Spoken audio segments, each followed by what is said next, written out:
The Flame of Wisdom, story of Bhagavad Gita, Chapter 4.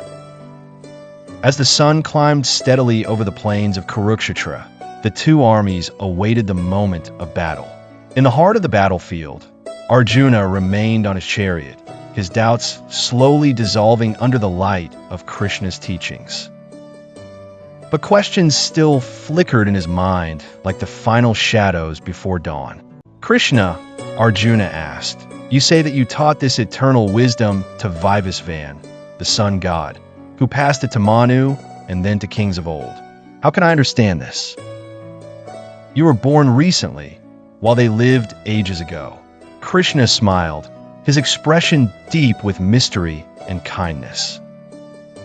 "Yes, Arjuna," he said, "you and I have passed through many births.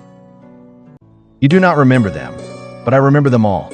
Though I am unborn, eternal, and beyond decay, I take form in the world through my own divine power.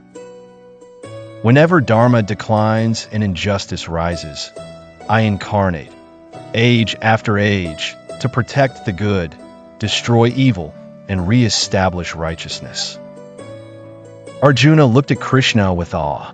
The man before him was not just his friend or charioteer.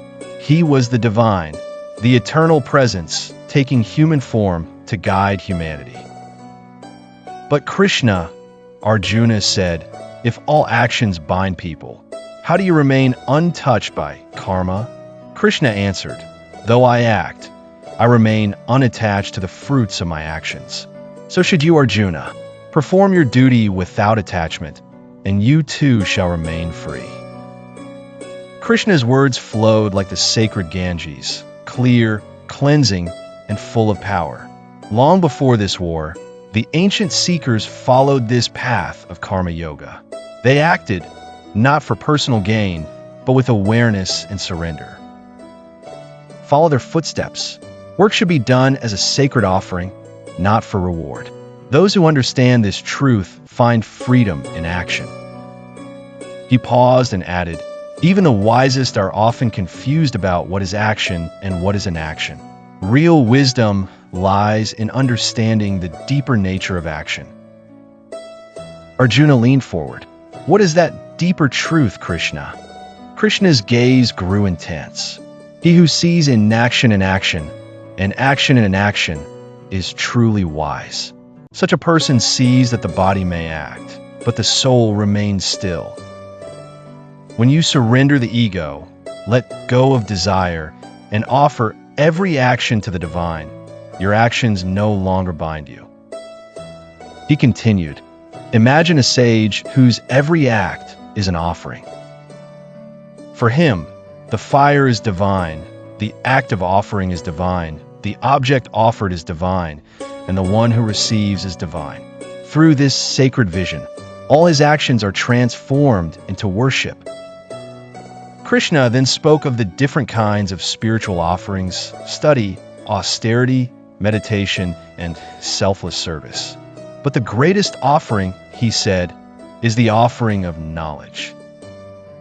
"Why is knowledge the greatest offering?" Arjuna asked. "Because Arjuna," Krishna replied, "knowledge burns ignorance like fire burns wood. Nothing in this world purifies like true knowledge. It is the highest purifier."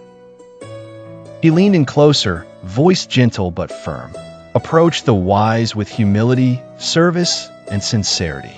Ask them your questions. When they see your devotion, they will share their wisdom, and that knowledge will liberate you from all confusion." Arjuna's eyes brightened. "And what happens, Krishna, when I gain that wisdom?" "You will no longer be deluded, Arjuna," Krishna said. Lord Krishna said, "You will see all beings as part of the one self.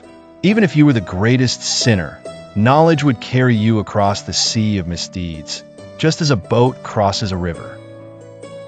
Krishna's words pierced Arjuna's heart like rays of the sun cutting through clouds.